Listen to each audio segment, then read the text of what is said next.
People always say superhero shows don't go far enough. They let the heroes win clean and the audience go home comfortable. Invincible doesn't do that. I've gone through every season, every episode, and pulled together the moments that genuinely made people put the show down and take a breather. Here are the most brutal moments in Invincible. Since the first episode, this show has been committed to showing you exactly what it looks like when beings with the strength of gods actually fight. Reality of what unchecked power does to human bodies. Nothing in superhero animation had ever done what the first episode of Invincible did in its final minutes.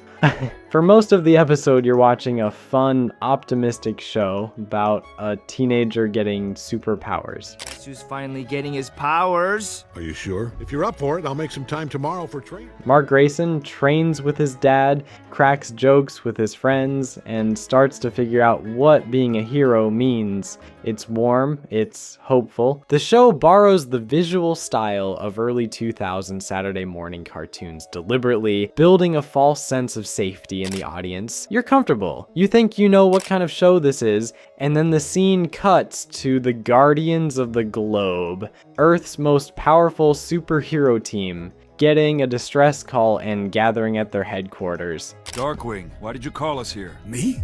So none of us signaled the alert. Oh God, what's going on? Omni-Man is already inside waiting for them. What follows is one of the most shocking sequences in animated television history. Nolan kills every single member of the team in rapid succession, each death more specific and brutal than the last. He grabs Red Rush by the head and starts crushing. Red Rush's super perception means he experiences time much faster than a normal human being, so those 30 seconds of agony stretch out for what must feel like hours to him. He punches his broken fists against Nolan's wrists in desperation, while his skull slowly caves in.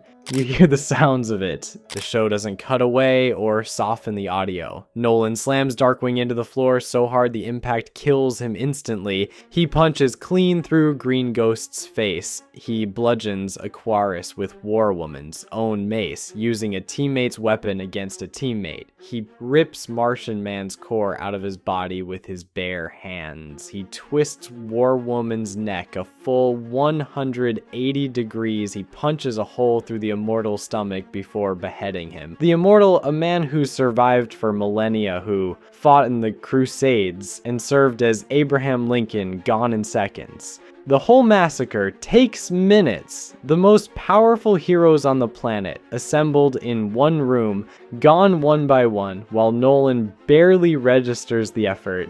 He's not straining. He's not even fully concentrating. He's ending people who dedicated their lives to protecting the world, and it costs him nothing. Why? Why? What makes it so brutal isn't just the gore. As staggering as that is for a first episode, it's what it reveals about everything that came before it. The audience just watched an entire episode of Nolan being a loving, warm, devoted father and mentor, watching him train Mark with genuine pride, giving guidance, being the superhero dad. That image doesn't disappear when you see the massacre. It layers on top of it. Both things are true at the same time. The warmth was real. So was this. And the show never resolves that contradiction because it doesn't want you to be comfortable with it. Robert Kirkman himself called out this scene as one of the standout moments from the entire production. The show was already greenlit for additional seasons before it aired, but it was this final sequence that told the world what Invincible actually was. The title card drops. The title has blood on it for the first time. The show's signature bit of placing the title card at the moment where a character says, here on a whispered word from someone who's just witnessed the death of everything they believed in. You know exactly what kind of show you're watching now, and you can't go back to thinking it was something gentler. The first episode showed you what Nolan was capable of when nobody was watching. The finale showed you what he was willing to do with his own son standing right there. Is Mom's life worthless? In the grand scheme of things, Yes. The fight between Mark and Nolan across Chicago is still the single most referenced moment in the show's history. It's the sequence every other brutal fight in the series gets measured against. What makes it fundamentally different from the Guardians massacre is that here the violence has a specific emotional argument driving it. Nolan isn't just destroying things. He's trying to convince his son of something, and he's willing to kill thousands of people to make his case. It starts when the immortal comes back to life and confronts Nolan publicly, live on television. Nolan kills him again, right there on camera, in front of the world, in front of Mark. He then takes Mark aside and tells him everything. The truth about Viltrum, the truth about why he came to Earth. That their species are conquerors, that humans are insignificant in the scale of an empire that's taken thousands of planets, that the love he felt for Debbie during his years on Earth was the attachment you'd feel for a pet, not a partner. I do love your mother, but she's more like a pet to me. Mark refuses, and Nolan decides that the only way to reach his son is to show him how fragile the things he's protecting actually are. He holds Mark in front of a moving subway train and forces it to hit both of them. Their Viltrumite biology means neither of them is hurt. The passengers are not so lucky. The train shreds against their bodies, the cars ripping apart, people torn apart on impact as the speed transfers to flesh that can't handle it. A man had been standing in the subway when the fight started. He witnesses Invincible drop what turns out to be his sister's arm. The camera gives that man a face and a reaction. The show won't let you process the casualties as an abstraction. Nolan stomps a civilian who's trapped under rubble and reaching out for help. Not because the man poses any threat, because he's making a point. How many more need to die, Mark? And what were they doing with those fragile little lives anyway? He kills the people Mark manages to save specifically to demonstrate that saving them means nothing in the long run. Every rescue Mark attempts is met with another death Nolan engineers to prove the futility of it. Mark gets beaten past the point most characters on television ever reach. His face is unrecognizable by the end. His body has been through impacts that would kill anything made of normal matter. He keeps getting up anyway, not because he thinks he can win, he can't. He gets up because stopping means agreeing with his father, and he can't do that. And then Nolan has a flash of memory. Mark at a baseball game. Nolan cheering from the stands. His kid, young and proud, waving up at him. Like something breaks through, he can't finish it. He flies away into space crying, leaving Mark in a crater unable to move, with the ruins of a section of Chicago burning around him. The GDA reports estimate thousands of casualties from this single fight. The Guardians and Adam Eve spend episodes helping with the cleanup. The Guardians of the Globe and Adam Eve are on the scene. There's been no sign of Omni-Man, Invincible, since yesterday. Mark recovers in a GDA medical facility and has to tell his mother what her husband actually was. Debbie Grayson, played with devastating restraint by Sandra Oh, has to process the complete collapse of her marriage and her understanding of her own life in a single conversation. The subway scene is so culturally embedded at this point that Mortal Kombat adapted it as Omni-Man's in-game fatality. You don't get that kind of impact without doing something genuinely unprecedented. Most of the show's worst moments involve Viltrumites. Battle Beast isn't a Viltrumite. He's a Dornian warrior named Thok, a lion-human hybrid standing massive even by superhero standards, armed with a mace the size of a grown person. Who possesses the courage to dare free Battle Beast?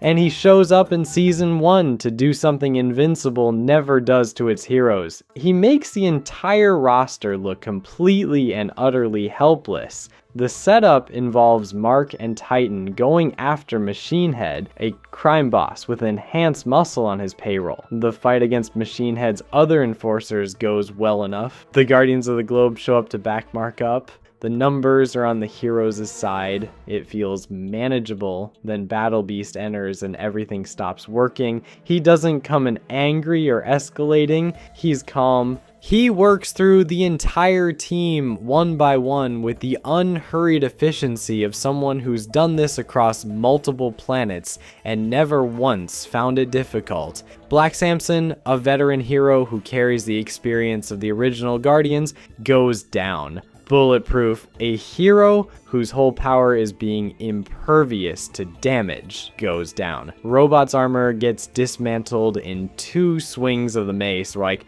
Rexplode knocked out cold with a single casual slap. Shrinking Ray attempts a surprise attack and gets swatted aside. Monster Girl provides the only real resistance. She shifts into her monstrous form and pushes back, and Battle Beast has to actually engage with her rather than dismissing her.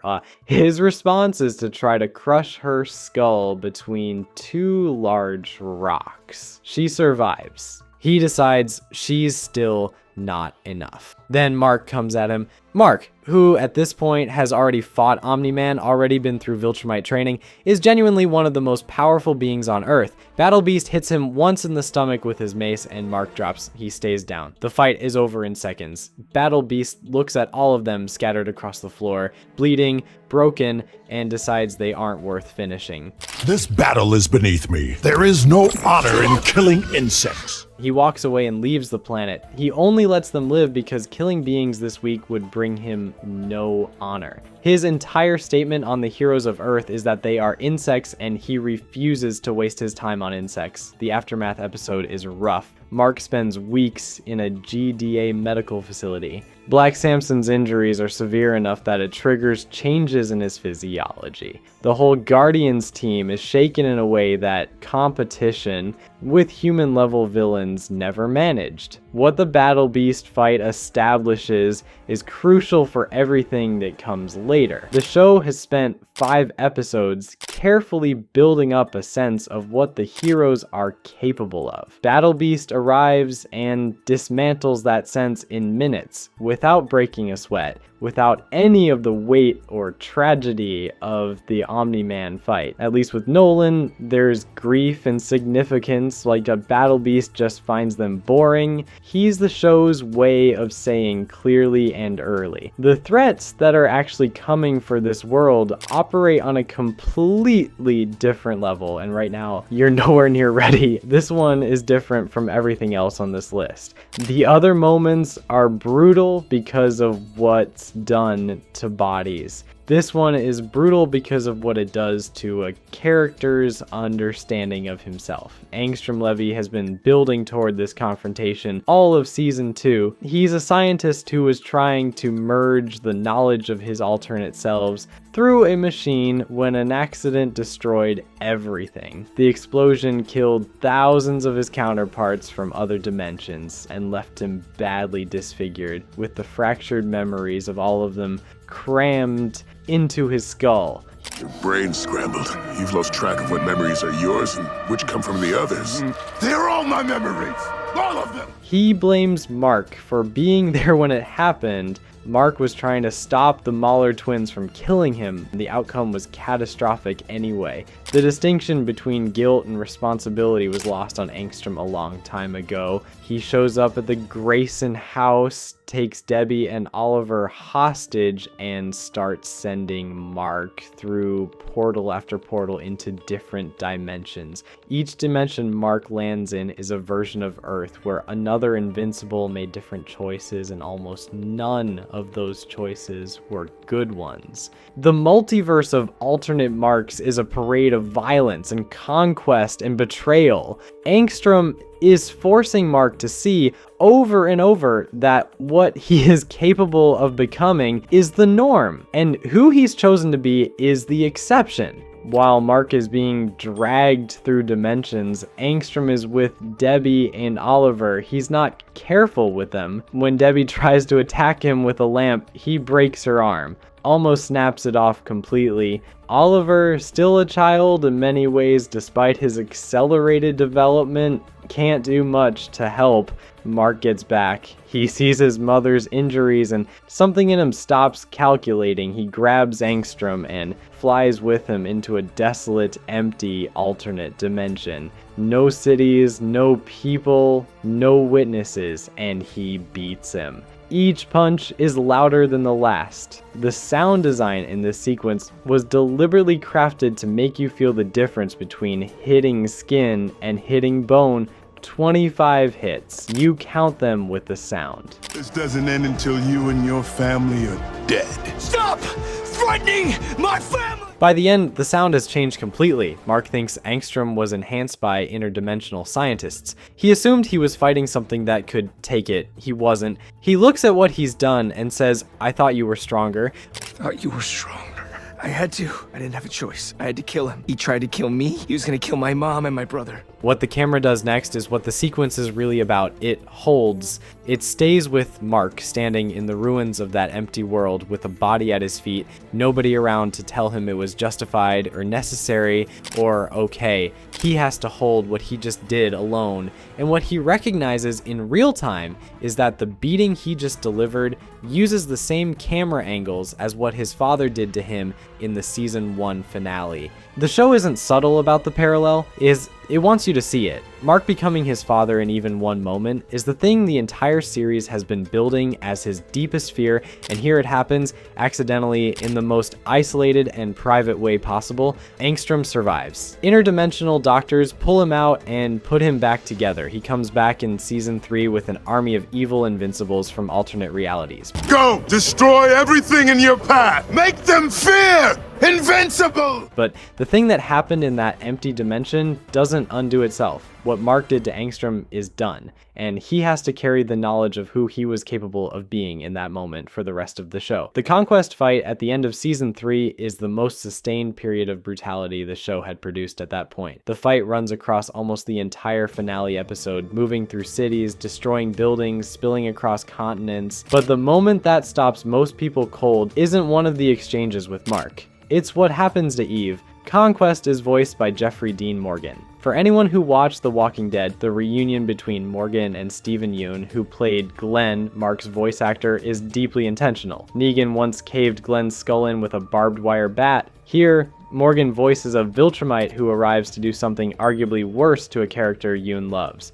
You were given orders, and yet I find this planet unprepared for the arrival of our Viltrum Empire. Conquest shows up immediately after the Invincible War, a conflict that already left Mark and every hero on Earth physically and emotionally shattered. The timing is strategic. The show gives Mark no recovery window. Conquest arrives precisely when his target has the least left to give. He even tells Mark during the fight that he's been sent because Mark hasn't delivered Earth to the Empire, and he's decided that a real fight might finally be interesting. The fight across the continent is brutal on its own terms. Buildings come down. Oliver tries to help and gets hurt badly before being extracted by Cecil. Mark is taking damage that should take him out but keeps going because he has no choice. Ive enters the fight despite already being injured from the Invincible War. She uses her matter manipulation to slow Conquest down, thickening the air around him, creating barriers. It works for a while. Then Conquest gets through. He punches her with enough force that the impact rips half her face open. One of the show's most striking and recognizable characters, the person at the emotional center of every Mark-related storyline, suddenly has half her face gone. Then, while she's still processing that blow, Conquest drives his arm through her body. His fist punches through her center mass and comes out the other side. Her intestines trail out behind her as she falls. Mark screams. He runs to her. She's dying. She dies. The show holds there long enough that you really start to believe it. Eve has been in every significant moment. She and Mark are everything to each other. Watching her fall while he's too broken to have stopped it is the closest Invincible has come to genuine hopelessness. I don't care how strong you are. I don't care how fast you are. I can see the future. You don't live to see tomorrow. What happens after is the other half of why this scene matters so much. The near-death experience bypasses the mental blocks that were installed when Eve was engineered as a government weapon. These blocks prevent her from using her powers on organic matter. When the trauma overrides them, she comes back. And the energy blast she delivers to Conquest when she gets up is the most destructive thing she's ever done on screen. The thing that almost killed her is what finally shows what she's been holding back this whole time. Mark ends the fight with both arms broken, headbutting Conquest's face repeatedly until the Viltrumite stops moving. No technique, No strategy, just Mark refusing to stop while his body fails piece by piece around him. It's the most physically degraded state the show has put its main character in while still letting him survive. The Invincible War is the largest scale event the show has depicted across its entire run. Angstrom Levy, having survived his apparent death in the season 2 finale through interdimensional medical intervention, returns with a plan that matches the scale of his fractured mind. He imports an army of alternate universe Marks to destroy Earth. Dozens of them, each one from a reality where Invincible sided with Nolan and became exactly the conqueror his genetics suggested he might. People of Earth, we know. You all feel like we're the bad guys because my dad and I took over your planet. Evil Invincibles, and they descend simultaneously on every major city in the world. The Guardians split up to try to contain the damage. They're overwhelmed from the first contact. The evil Invincibles don't hold back the way Mark does. They have no attachments to the people they're hurting,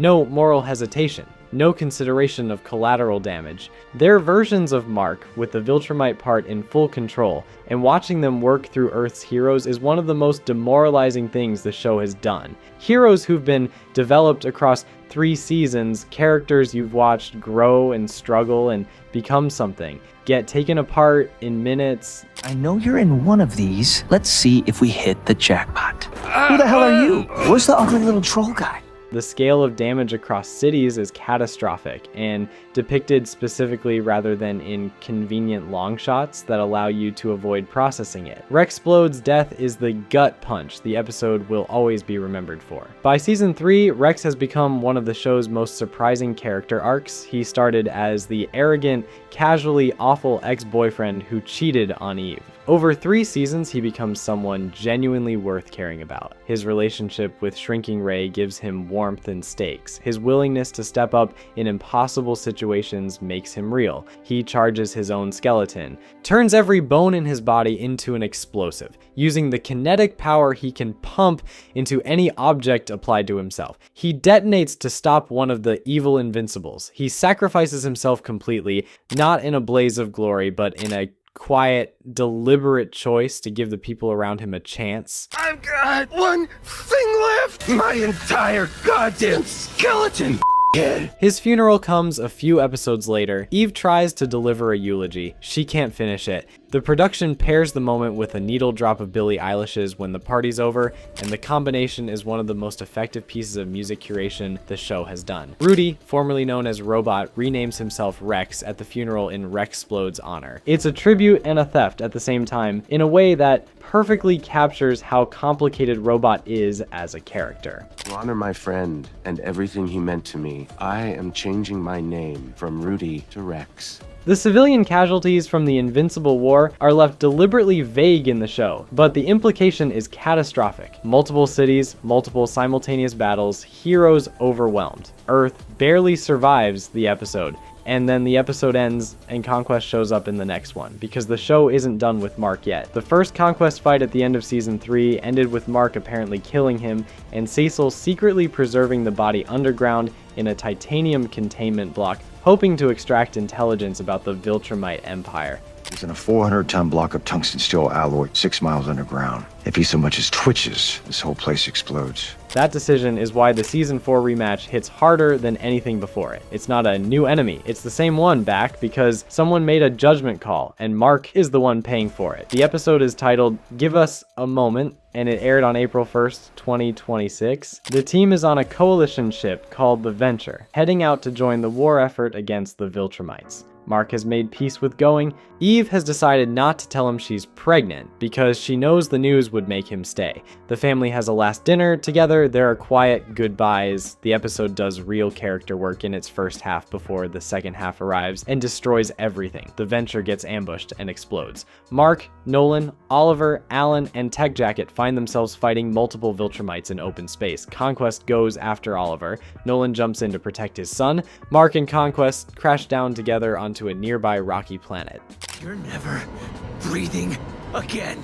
What happens next, Robert Kirkman later said, is a scene the production team watched around 50 times at different stages of production, and it still made them uncomfortable every time. Co-showrunner Simon Raciapa described it as the honest physical reality of what a fight between two beings this powerful actually looks like when neither of them holds anything back. Mark gets Conquest on the ground and grabs his throat with both hands. He doesn't let go. He keeps the grip and starts choking. Conquest responds by driving his hand into Mark's chest. He punches through the skin and muscle and ribs and pulls Mark's intestines out. Mark is screaming. His organs are being removed from his body while he maintains the grip. He keeps choking. Conquest's fist is inside Mark's torso, pulling at him, and Mark refuses to release. He chokes Conquest to death. Then he collapses in the dirt beside the corpse. Nolan and Oliver find him near death, barely breathing next to the body of the Viltrumite. His body is in a state that should mean immediate death for anything not made of Viltrumite genetics. He survives because of what he is, nothing else. Fandom Wire described the episode as the best the show had produced since the season 1 finale.